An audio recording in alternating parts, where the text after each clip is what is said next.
कौन से केस आज तक ये सारे के सारे उलमाए सू और ये जितने ओवैसी साहब हैं और दूसरे साहब हैं, कौन सा वक्फ का केस आज तक ये जीते हैं? एक भी, जिसमें ये है कि जहां एक भी नॉन मुस्लिम नहीं हो सकता था वहां आप 3 और 4 आ जाएंगे। इसको ये रिलीफ बता रहे हैं, शर्म से डूब नहीं मरते ये लोग, इनको शर्म नहीं आती। और कितना धोखा देंगे ये पूरे देश को भी और सब संविधान को भी। कम से कम बोल तो रहे हम हार गए, सुप्रीम कोर्ट में हम लोग हार गए, ये तो कह दें ताकि लोग अपना आंदोलन करके अपनी प्रॉपर्टीज बचा सकें। ये भी नहीं कह रहे, मतलब अब जाके मुस्लिम कम्युनिटी सो जाए घर पे अपने और सारी वक्फ की प्रॉपर्टीज अडानी अंबानी यूसुफ लुल्लू लूट के ले जाए। एक बार वक्फ है वो ता कयामत वक्फ ही रहेगा। ये प्रावधान क्या है आज? जवाब है नहीं। फिर भी इन लोगों को शर्म नहीं आती है, ये इसे जीत बता रहे हैं। दूसरा, वक्फ बाय यूजर क्या है आज? जवाब है नहीं। उसके बाद भी ये बेशर्म इसे जीत बताते हैं।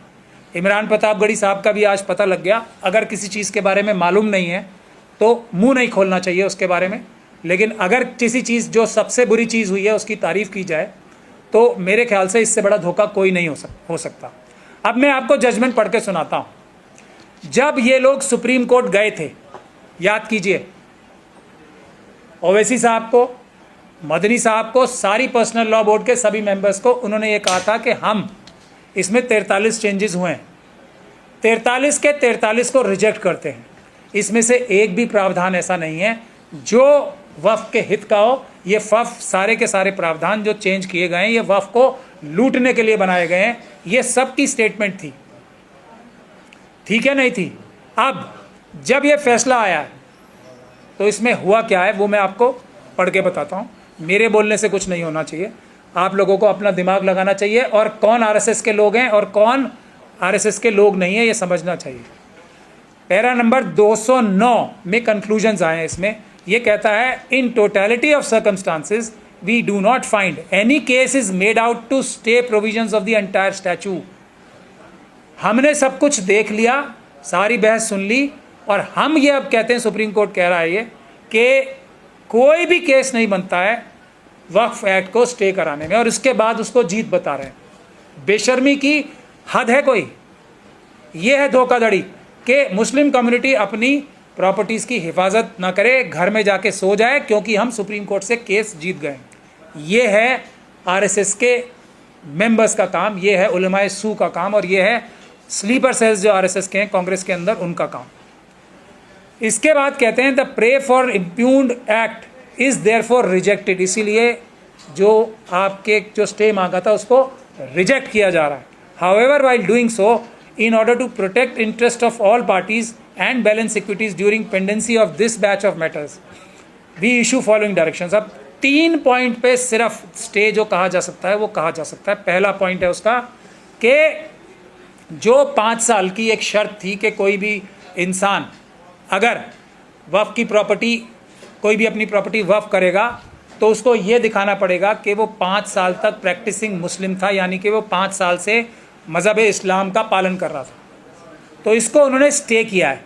स्टे करते हुए क्या कहा है?